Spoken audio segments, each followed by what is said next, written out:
This channel does not promote any violent, harmful, or illegal activities. All content provided by this channel is meant for an educational purpose only. Malda Murshidabad দুটো জেলার ছবি দেখালাম, দুটো জায়গাতেই পুলিশের বিরুদ্ধে অতি সক্রিয়তার অভিযোগ। সোনারপুরে সেখানে পুলিশের ভূমিকাটা দেখুন, এই পুলিশ রাজ্য পুলিশ, সেখানে এলাকা ত্রাস। জামাল উদ্দিনকে এখনো পুলিশ ধরতে পারেনি, উল্টে আমরা যখন ক্যামেরা নিয়ে গেলাম জামালের বিরুদ্ধে একের পর এক বিস্ফোরক অভিযোগ শুনতে পেলাম আমরা। ভোট পরবর্তী হিংসা, বিজেপি কর্মীকে খুনের অভিযোগ উঠেছিল এই জামাল সর্দারের বিরুদ্ধে। দেখুন, ইসলামপুরের জেসিবি থেকে আরিয়াদহের জায়ান্ট কিংবা সোনারপুরের জামাল, বাংলার দিকে দিকে যেন শাহজাহানদের শাসন। সোনারপুরের জামালের সাম্রাজ্যে আইন ভাঙাই যেন আইন, প্রমোটিং জমি কারবার থেকে সালিশি সভায় তালিবানি শাসন। জামাল উদ্দিন সর্দারের বিরুদ্ধে অভিযোগের তালিকা ক্রমশ দীর্ঘ হচ্ছে। তার মধ্যেই এবার ভোটের পরে বিরোধী দলের লোককে খুনের অভিযোগ। ২১ বিধানসভা নির্বাচনের পর বাংলায় একের পর এক হিংসার ঘটনা ঘটে। বিরোধী দলের কর্মীদের খুনের অভিযোগ ওঠে শাসক দলের বিরুদ্ধে। সোনারপুরের জামালের বিরুদ্ধেও খুনের অভিযোগ। জামাল, মোমরেজ আরও অনেকজন ছিল, ১৬ জন মতন এসে বোম টোম মারে। জানা গিয়েছে ২০২১ ভোট গণনার দিন খুন হন প্রতাপনগরের বাসিন্দা হারান অধিকারী। নিহত ব্যক্তি বিজেপি কর্মী ছিলেন বলে খবর। দুষ্কৃতীদের বিরুদ্ধে খুনের অভিযোগ ওঠে। এই ঘটনায় নাম জড়িয়েছিল সোনারপুরের ত্রাস জামাল উদ্দিন সর্দারের। ভোট গণনার দিনকে বাবা এখানে শুয়েছিল, বাড়িতে আমরা সবাই ছিলাম।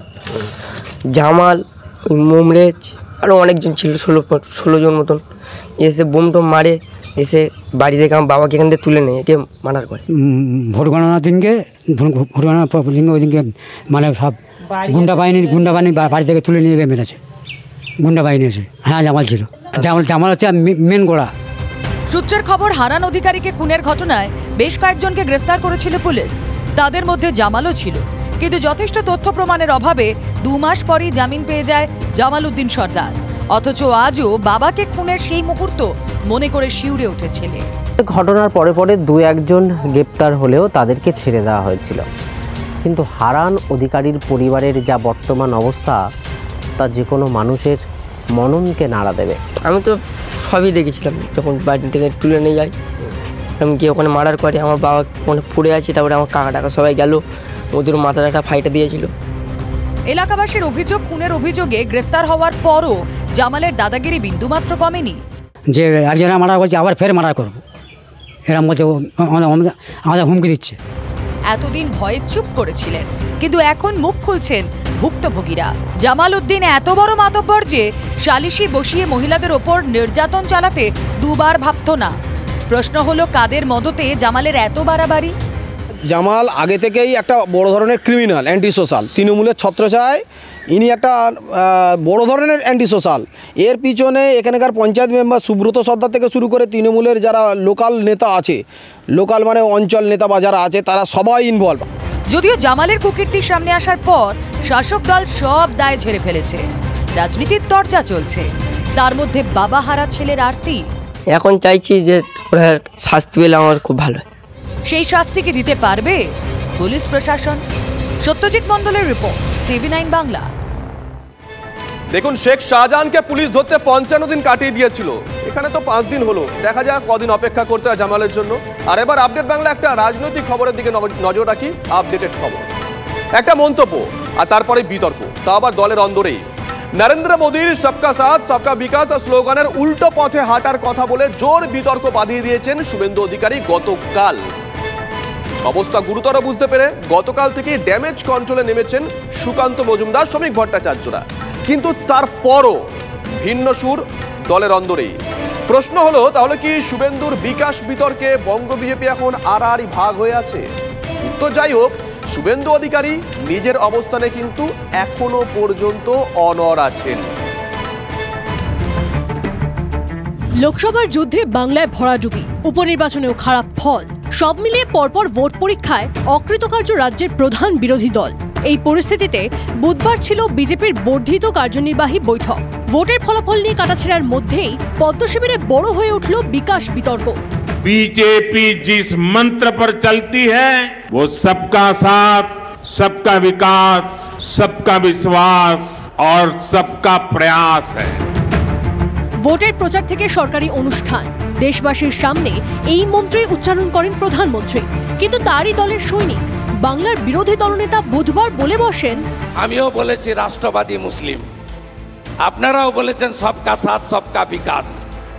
আর বলবো না, বলবো जो हमारे साथ हम उनका साथ, सबका साथ सबका विकास। बंद करो नो नीड संख्यालघु मोर्चा। বিরোধীরা বরাবরই দাবি করে এসেছে, মুখে সবকা সাথের কথা বিজেপি বললেও বাস্তবে জাত ধর্ম নিয়ে ভেদাভেদের রাজনীতি করে গেরুয়া শিবির। তাই শুভেন্দু অধিকারীর এহেন মন্তব্যে জল ঘোলা হতে দেরি হয়নি। পার্টি এই মতকে এন্ডোর্স করে না, পার্টি এই মতকে এন্ডোর্স করে না। ঘরে বাইরে বিতর্কের আঁচ পেয়েই নিজের বক্তব্যের ব্যাখ্যা দিয়েছেন বিরোধী দলনেতাও। বুথে কাজ করা কর্মী, গ্রাউন্ডে কাজ করা কর্মী হিসেবে আমি আমার এক্সপ্রেশনটা এটাই ছিল, সংখ্যালঘু বিশেষ করে মুসলিমরা বিজেপিকে ভোট দেয়নি। সেই কারণে আমি রাজনৈতিক আমার অ্যাঙ্গেল থেকে বলেছি, এর সঙ্গে ভারত সরকারের ডেভেলপমেন্টের কাজ, প্রধানমন্ত্রী সবকা সাথ সবকা বিকাশ, সবকা বিশ্বাস সবকা প্রয়াস, এই স্লোগানের কোনো সম্পর্ক নেই। সবকা সাথ বিতর্কে অবস্থান স্পষ্ট করেছেন বিরোধী দলনেতা। তারপরও বঙ্গ বিজেপি শিবির থেকে উঠে আসছে ভিন্ন মত। এবারের ভোটে ব্যারাকপুর থেকে ধরাশায়ী হয়েছেন অর্জুন সিং। ভোটের কাটাছেড়ায় শুভেন্দুর বক্তব্যকেই সমর্থন করেছেন প্রাক্তন সাংসদ। আমি শুভেন্দু অধিকারীকে 200% না 2000% সমর্থন করছি। শুভেন্দু অধিকারী পথে এগোতে হবে। আমাদের সঙ্গে যে থাকবে তার সঙ্গেই তো আমরা থাকবো, আমাদের সঙ্গে যে থাকবে না তার সঙ্গে কেন থাকবো? অত উদার হৃদয় নিয়ে অত লিবারাল হলে আপনারা বাঁচতে পারবেন না। শুভেন্দুকে সমর্থন করে বিজেপির প্রাক্তন রাজ্য সভাপতি তথাগত রায়ও বলেছেন, যেহেতু শুভেন্দু অধিকারী পশ্চিমবঙ্গের রাজ্য নেতা, সেই জন্য শুভেন্দু অধিকারী পশ্চিমবঙ্গের বাস্তবটাকে মাথায় রেখে এই কথা বলেছেন। এর সাথে নরেন্দ্র মোদীর বক্তব্যের কোনো বিরোধ নেই। শুভেন্দুর পাশে অর্জুন, তথাগতরা। কিন্তু বাকিরা? দলের অবস্থান স্পষ্ট করে রাজ্য সভাপতির স্পষ্ট বার্তা, যেটা পার্টি স্ট্যান্ড সেটাই হচ্ছে আমাদের সকলের স্ট্যান্ড। কেউ তার ব্যক্তিগত অভিমত জানাতে পারে, তবে এটা ব্যক্তিগত মত হতে পারে। পার্টি এই মতকে এন্ডোর্স করে না। পার্টির মত নরেন্দ্র মোদীর পথ, নরেন্দ্র মোদীর মতই হচ্ছে পার্টির পথ। বিজেপির রাজ্য সভাপতি হিসেবে তিনি স্বীকার করুন আর নাই করুন, আমার মতের বা আমার বক্তব্যে তোমাকে সহমত হতেই হবে। প্রকাশ্য না করলে মনে মনে করতে হবে। As a president state BJP, Bharat সরকারের রাষ্ট্রমন্ত্রী, তিনি for the people, by the people, of the people বলে শপথ নিয়েছেন। তিনি কি বলবেন? আমি আমার পলিটিক্যাল প্ল্যাটফর্ম থেকে বলেছি, আমি এই নীতিতে বিশ্বাস করি, এই নীতিতে কাজও করি। এই নীতিতে আমি আমার নির্বাচন কেন্দ্র এই নীতিতে কাজ করি। জেপি এমন একটা পার্টি যে পার্টিতে গণতন্ত্র আছে, স্বেচ্ছাতন্ত্র চলে না। যে আবেগটা তার ছিল সেই আবেগটাকে প্রকাশ করেছেন, আমি মনে করি এটাই গণতন্ত্র। একমাত্র বাঘের বাচ্চার মতন শুভেন্দু অধিকারী এটা বলেছেন। কে কি বলছে আমি জানি না। শুভেন্দু অধিকারী উগ্র একটা ধর্মের কথা বলেছেন, আর বিজেপি বলছে না আমরা সকলকে নিয়ে চলি। এটা তো বিজেপির শাক দিয়ে মাছ ঢাকা, আর শুভেন্দু অধিকারী শাকটা সরিয়ে মাছটা প্লেটের উপর বসিয়ে দিয়েছে। শুভেন্দু অধিকারী দফায় দফায় ব্যাখ্যা দিয়েছেন, তারপরও আলোচনা চলছেই। সবকা সাথ স্লোগান নিয়ে তাহলে কি রাজ্য বিজেপি আড়াআড়ি ভাগ? 24-এর ভোট অতীত, এবার ফোকাসে 2026-এর বিধানসভা যুদ্ধ। তার আগে বিরোধী দলনেতার সবকা সাথ বক্তব্য দলের শীর্ষ নেতৃত্ব কিভাবে দেখেন সেদিকেই তাকিয়ে রাজনৈতিক মহল। Bureau report, TV9 Bangla.